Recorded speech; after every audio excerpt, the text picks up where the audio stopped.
Hi guys, this is Donna with Love Rocks, and I've decided this time we're going to do a little different type of project. Here we are in the middle of summer, and I just wanted some rocks that I could scatter around the bottoms of some of my plants. So we're going to call this just some simple garden rocks. You can give these away, you can hide these, you can put them in your yard like I'm going to do.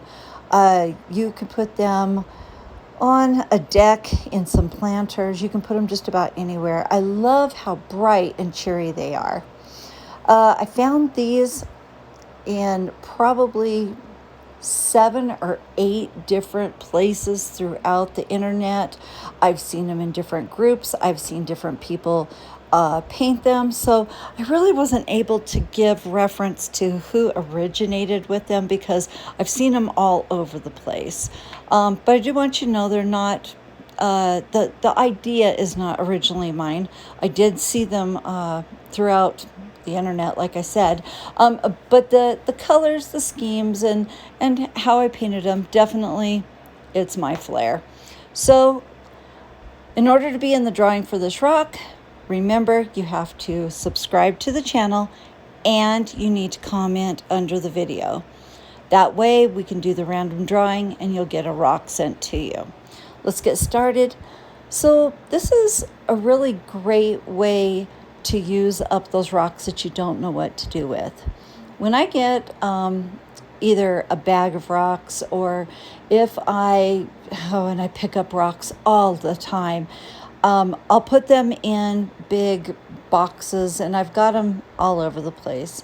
So when you're going through those rocks and you're looking for something specific, when you're trying to do something that needs to be on a flat, smooth rock, you always come across those rocks that are too small, or they're broken, or they're oddball shape, or they've got a weird lump in the middle of it. And those are ones that you can't use for your other projects. Make sure you take those and put them aside in another container so that you can use them for projects such as this. I have a container of nothing but oddball rocks. And they might be oddball because of the color, because of the shape, because of the texture, all kinds of different reasons. But I put those in that box, and this is the perfect project for those types of rocks. What you're going to do is you're going to start out, of course, you're going to clean the rock and let it dry, but then you're going to take a flat black paint and you're going to paint the entire rock. I did leave the bottoms without paint for no other reason than it just doesn't need to be painted. And so do the sides, do the top, get everything painted. And if it seems like it's kind of coming through, you can even do 2 layers. The most important thing is making sure that that is completely dry before you play with it at all. Now you're going to take a pencil, and your lead is going to show up very well on this black flat paint. And I just put a half of a flower on this. I also did some later. I don't show them in this video. I put some of them with like a big flower on one side and a little flower on the other. I did another one where I put a whole flower and then a very small size of a flower, such as like a quarter of a flower on the other side. You can play with this. You can do any combination that you want.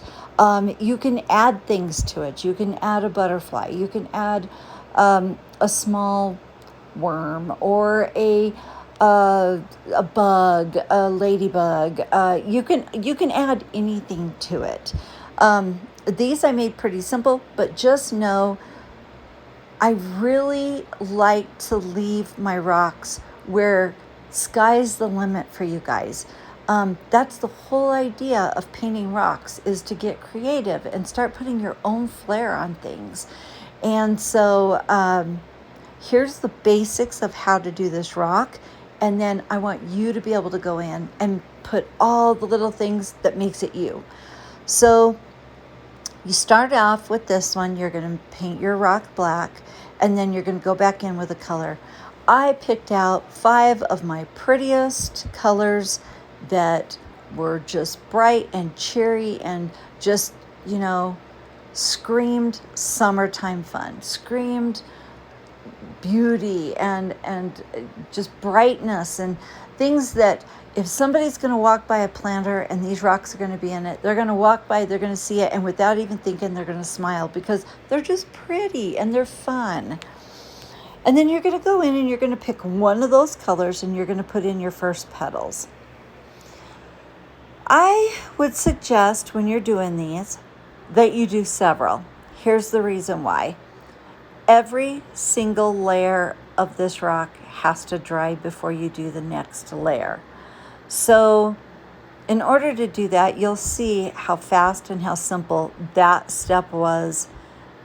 In order to do the next step, it has to completely dry.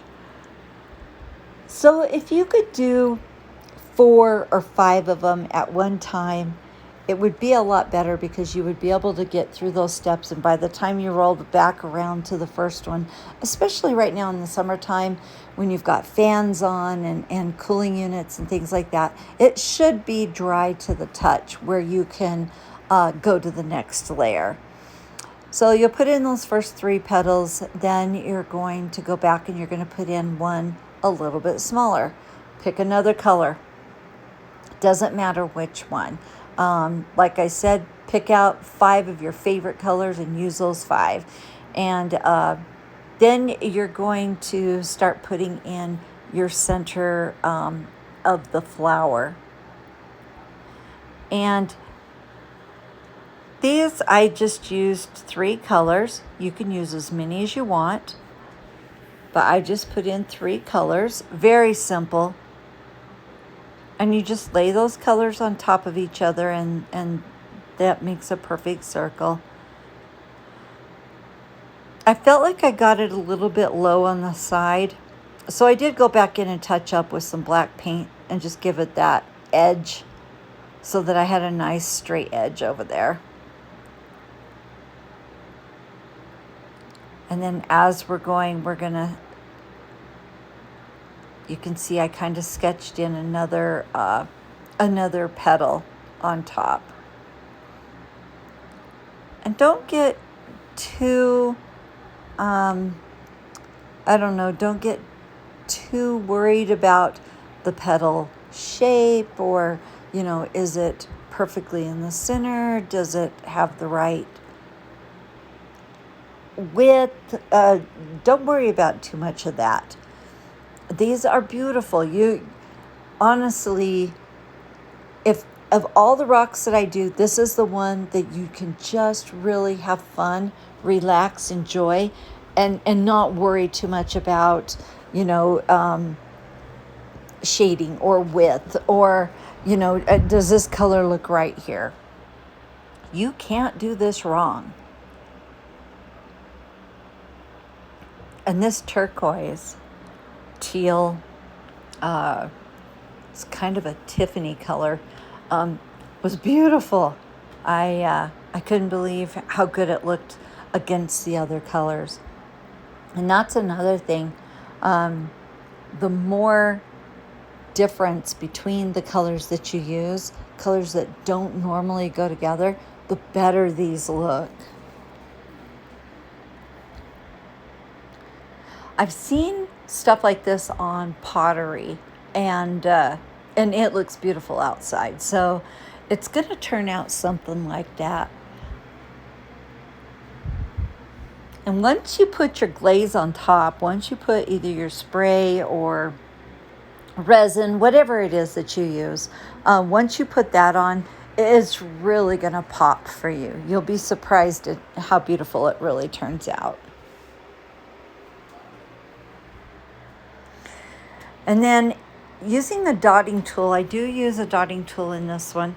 But if you don't have dotting tools, you can use so many things around the house. You can use toothpicks, you can use Q-tips, you can use small erasers, you can use just about anything that's got a really small tip on it, because you're going to clean it in between. So it's not like you're going to ruin whatever you use. Now, if you use a Q-tip, of course, you're going to throw that away. But if you use something such as something in your kitchen drawer, you can always clean it afterwards. I use the dotting tools. You can get these off of Amazon. They're fairly inexpensive. And they're great to use even when you're not doing dotting. I use them for eyes. I use them for the inside of ears. I've used them for small flowers. I've used them for making stars in the sky, like a night sky. I've used them for all kinds of different things. So they really do come in handy. And I'm just going back and making sure all my little lines were straight. And then we're going to go in and start doing the dotting.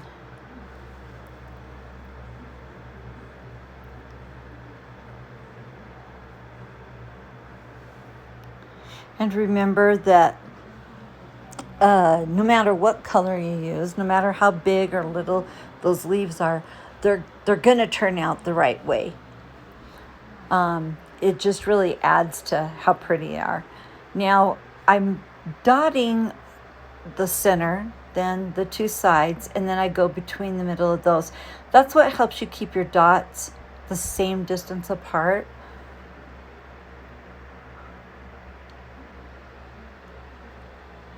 And that's the only reason I'm doing that.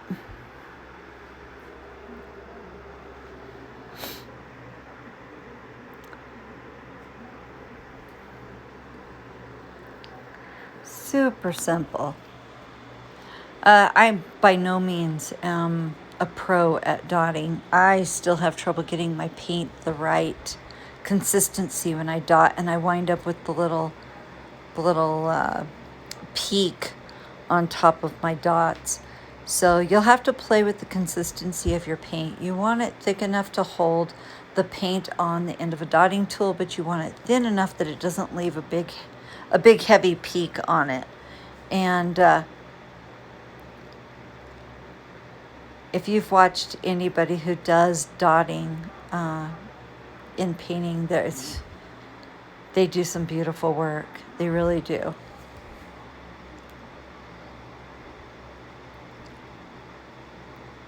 Now, once you get those outside dots on, you're going to do some on the inside. And truly, this is, there's no rules here. You know, you want to add another leaf on top of that. You don't have to do 3, you can do 4. If you want to add dots inside of the blue, you can add dots inside of the blue instead of the pink. Like, there's no rules.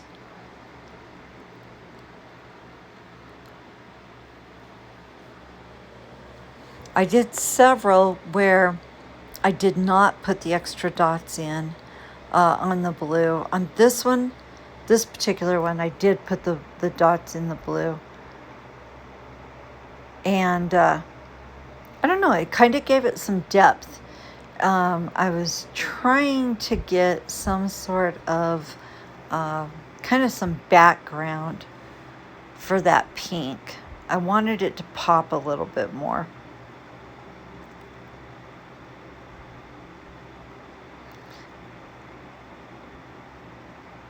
And that's why there's no real consistency with these dots. Some are big, some are little. They're not spaced out the same. I just wanted that pink to pop out away from that blue.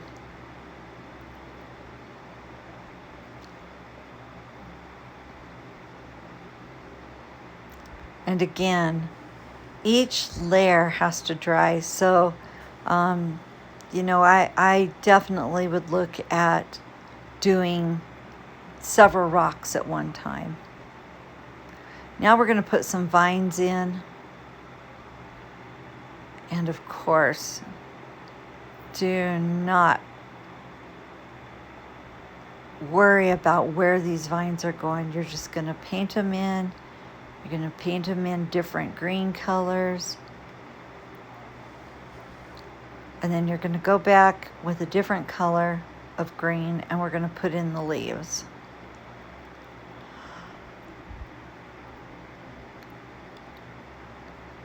Super simple.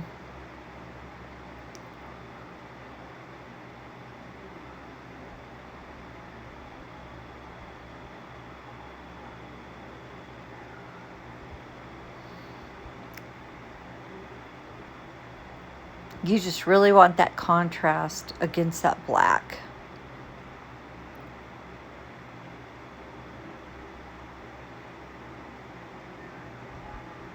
And once you start, those leaves just come as second nature. Really, they're super easy to make. You just start throwing them on there.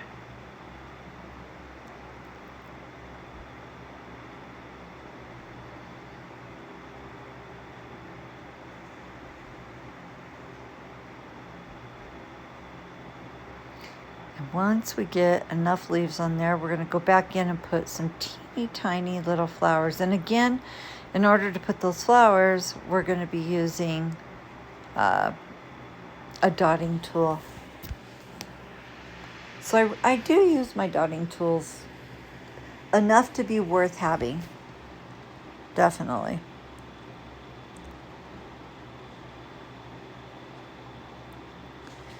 And you're going to have to let that dry before, definitely let that dry before you put your flowers in. And then throw in those little flowers, 3 little dots. You can use any color. I liked the yellow just because it's bright. Really brings that out in that black.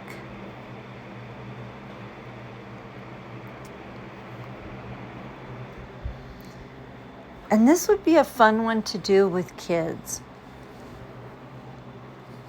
They can follow lines and they can pick out the colors, they can paint it, and it would really turn out nice with kids. And there you have it, guys.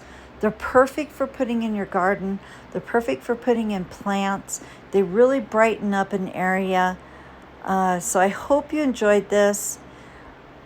Next week, we're going to come out with another video. It's probably going to be a lot more difficult, but these are just fun to do, and I wanted to make sure and get them out there. I know everybody has probably seen them, and I just wanted to make sure you could see how very uncomplicated they are to make. Well, guys, thank you. I appreciate you coming back to our channel and watching, and I hope you enjoyed this. I hope you try these, and we will see you again in another week. Have a great day. Bye, guys.